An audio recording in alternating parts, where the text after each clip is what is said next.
When it comes to cinematography and lighting a scene, practical lighting is kind of in the back of the minds of most cinematographers. We spend so much time focusing on the lights that are off camera that we tend to disregard the lights that are actually on camera. Well, I have one light that I never take out of my lighting kit, and it has stuck with me ever since I found it. This is an Aputure LED RGB light. And you may have noticed, it's also a bulb. This light was released about a year ago, and I gotta admit, it's pretty cool. So you can change the brightness of the bulb, which gets pretty bright, as well as the color temperature. And within Aputure's easy to navigate Sidus Link App, you can also do RGB. Now, if you're just here for the specs of this bulb, feel free to navigate through the chapters to hop to the specs, how to use it, and why it's awesome. But to really understand the impact that this light gave when it came out, I think we should explain practical lighting first. The definition of practical lighting within cinematography is roughly any light that shows up within the frame, or in rare cases, out of the frame, but giving light onto the actual subject or whatever you're filming. Most common are lamps, but they can also be candles, they can be phones, they can be matches, fire, etc., etc. You get the point. One cinematographer that I really admire when it comes to practical lighting is Roger Deakins. Anytime he can throw a light in the scene, if it be a lamp or even as complex as a chandelier, he does it. Or in the movie 1917, what would be considered a practical light in the situation is a building on fire. Roger Deakins chose to take an entire array of light panels to cover this entire building to give the effect of this building being on fire through practical lighting. Obviously, they added some special effects to make it actually on fire, but in reality, that's all lighting. To effectively bring practical lighting into our scene, it's really nice to have control over that light. If we can control the dimness, the diffusion, or even the color temperature, that really brings bounds of flexibility to us as cinematographers. So that's why this bulb, in my opinion, is so cool. So now that we've briefly covered what practical lighting is, let's talk about how to use this thing. You can pick up this bulb for about $70, or you can buy an entire kit for about $800. When you're just using the light, there's 3 buttons that you can use to actually control the dimness, turning it on, and the color temperature. Aputure actually does a really good job of giving you a menu/guide of teaching you how to use these buttons for brief and quick use. But the full potential of these lights is actually in the Sidus Link app. Oh, and really quick, if you're wondering how to charge this thing, because it does run off of a battery, it actually charges through the screw-in part of the bulb. Within the case, you actually just push it in and it charges when the case is plugged in, but you could also just plug it into an actual lamp or outlet of some sort. It would be charging as it's plugged into that lamp when the lamp is turned on. There's 2 different modes that you can have on, which is AC mode and DC mode. AC mode is gonna allow you to power this light through the actual socket of the lamp or fitting, whatever you're putting it in. DC is going to allow you to run this off of battery power, and at full power you can get about 1 hour of battery life, and they claim that you can get over 22 hours on the lowest power setting. Now, I didn't specifically test that because I'm not a scientist and I didn't really have time to test that. But in my experience using this light, haven't really had any issues with running out of power. And if you buy the kit, well, you have 7 other bulbs that are fully charged. Okay, so let's go over the button menu on the physical light really quick to see what you can do. So first, you have 3 buttons. You kind of have a minus button, a power button, and a plus button. So to turn on the bulb, you'll hold down the power button. To increase brightness, you'll just hit the plus button quickly and it will increase brightness.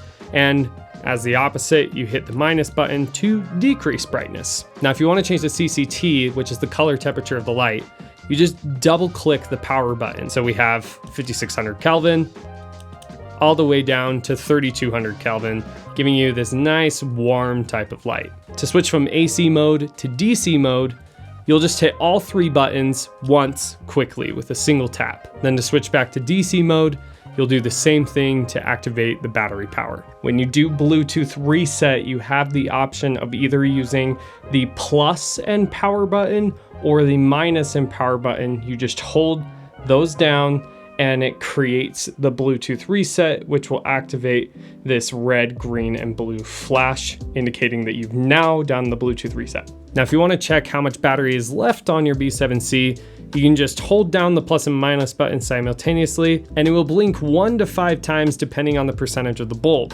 Once is 0 to 20, twice as 20 to 40, etc., all the way up to 100%. And that basically covers it for the buttons on the actual light. Let's hop into the app now. So first thing we're gonna do when we open the actual application is we're gonna go ahead and create a new scene using the plus button to create a new scene. We're gonna go into that scene, which in this case we have scene 5. First thing we're gonna do is add a fixture. We'll just hit the plus button in the center and automatically we can see that our B7C shows up.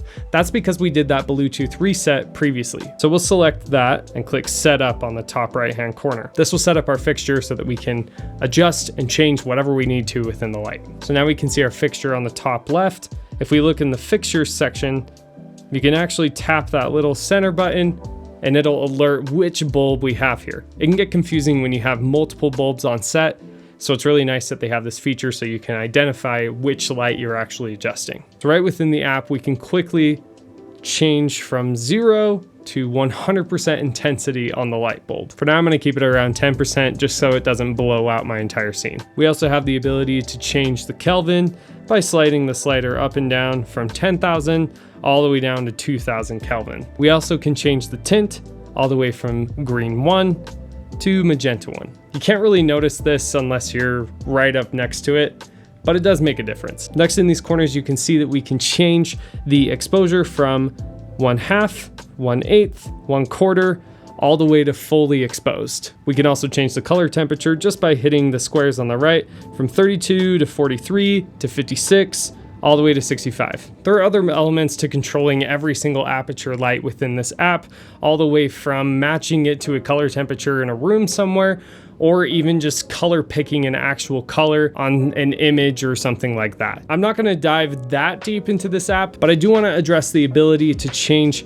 the RGB temperature of this light. Aputure gives us the ability to scroll all around to change the color temperature as we like, but we also have preset colors that we can switch to from a nice deep yellow all the way to a really bright pink. We can even save presets on the top right where that folder is to go and change to whatever preset we need to, hit OK, and it's right there. You can save that preset for later for whatever scene you may be setting up that day. I find this app really useful because I actually have 2 Aputure MC lights right here that I use to light the posters coming down, and I can control them however I want, and I can set them to a preset. So I just hit a button and they're ready to go. I don't even have to touch anything. Same goes for the B7C, which I used to have in my last set where I had that lamp in the background, but since I changed things up, I can't really see a place to put a lamp.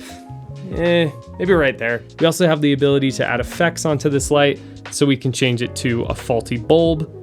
Just hit start, and all of a sudden we have a faulty bulb. We can change the frequency of it so that it's really faulty, or we can change it to maybe just flicker every once in a while. We also have lightning, TV, pulsing, fire, cop car, party lights, paparazzi, and fireworks. So if you need some fun effects to use with this type of bulb, or any Aputure light for that matter, I really recommend using the Sidus Link app.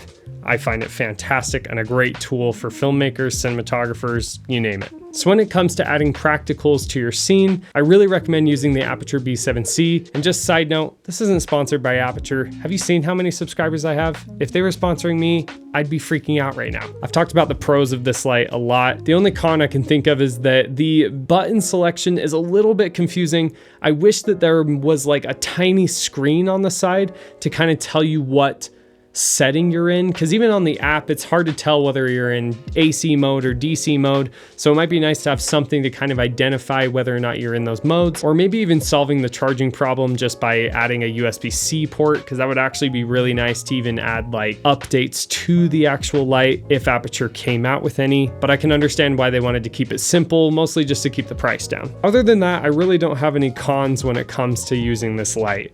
I think it's fantastic when it comes to practicals.